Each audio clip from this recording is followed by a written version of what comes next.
if I told you that in one of the most competitive music industries on the planet, a single voice didn't just survive, it stood alone?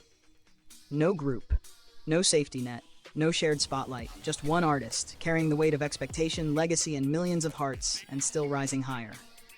That artist is Jin. Because what's happening right now isn't just success. It's something much rarer. It's endurance turning into history. When the 2025 year-end charts from Oricon were released, something quietly shocking appeared. Among countless global albums, among massive industry comebacks, there was only one K-pop solo name. Just one. Jin's Echo. Not only did it enter the chart, it became the highest-ranking K-pop solo album of the entire year. No ties. No competition beside him. Just Jin. Standing there alone. And maybe at first glance that sounds like a statistic. Just a number on a chart. But if you look closer, you realize what it really represents. Japan isn't just any market. It's a place where consistency matters more than hype. Where audiences don't just listen once, they stay, or they don't. And yet, somehow, Jin didn't just enter that space, he anchored himself in it. Then came Billboard Japan. And this is where the story shifts from impressive to almost unbelievable. Because Echo didn't just perform well, it climbed to No. 24 on the annual chart. Read that again. Not among soloists, among everyone. Groups with massive fandoms, artists with constant promotions, entire teams behind every release. And in the middle of all that noise, there was Jin, steady, unshaken, rising. But this isn't where the story begins. And that's what makes it emotional. Because this moment is the result of something that's been building quietly for years. 3 albums, 3 different eras of his life. 3 different moments where he stepped forward, alone, and all 3 entered the Billboard Japan year-end top album sales chart. No other K-pop solo artist has done that. Not once, not twice, but 3 times in a row. Think about that for a second. Every comeback comes with pressure. Every release comes with expectations. And every time the question lingers, can he do it again? And every time, Jin answered. Not with words, but with results. But charts still don't tell the whole story. Because the real magic, it happened on stage. Imagine walking into a dome in Japan. The scale alone is overwhelming. The lights, the anticipation, the quiet hum of thousands of voices waiting for one moment. Now imagine this. Every single seat is filled. Not just the main sections, not just the premium views, but even the seats that are usually closed off. Even the ones where the stage is partially hidden. All open, all sold out. That was Hapam Runsio Keijini tour in Japan.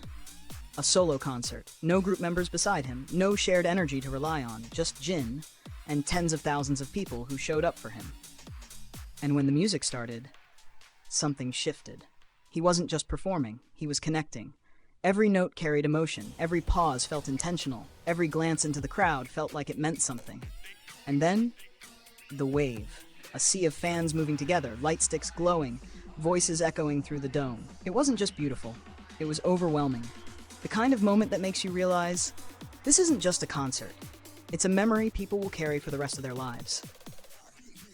And when that moment was captured and released, it didn't fade. It exploded. On platforms like Amazon Japan and Rakuten, the Blu-ray shot straight to the top, immediately. No waiting, no slow climb, just instant proof that people didn't just want to remember that night, they needed to. Then came the world tour. 18 shows, 9 cities, different languages, different cultures, different audiences, but the same emotion everywhere. On Polestar, he broke records for an Asian soloist in the Global Concert Tour Top 20. On Billboard, he set new milestones on the top tour charts. And in Europe, he didn't just perform. He made history as the highest-grossing Korean solo artist ever recorded on that chart. And maybe the most powerful part, it wasn't just about revenue, or rankings, or numbers. It was about presence. Because in North America, he ranked number 1 among solo artists for average audience per show, which means something simple but incredibly rare. Wherever he went, people didn't just show up, they showed up in mass. So now the question becomes, what makes this possible? What allows one artist to cross languages, cultures, and continents, and still feel personal? Maybe it's his voice. Warm, steady, honest. Maybe it's his presence, calm yet powerful. Or maybe it's something deeper. Because Jin has never felt distant. even at his biggest moments, there's something about him that feels close, familiar, real. And that's something charts can't measure. That's something numbers can't fully explain. So when you see Echo climbing charts, when you see sold-out domes, when you see records breaking across continents, you're not just watching success. You're watching what happens when consistency meets sincerity, when talent meets timing, when an artist doesn't just chase the spotlight but earns it, again and again. And now, with everything he's achieved, with every barrier he's already broken, it leads to one quiet, lingering thought. If this is what Jin can do on his own, then how much further can he go? Because right now, this doesn't feel like the peak. It feels like the moment right before something even bigger. And somewhere out there, Echo is still playing, still growing, still reaching someone new. And maybe that's the most beautiful part of all. It doesn't end here. It just continues.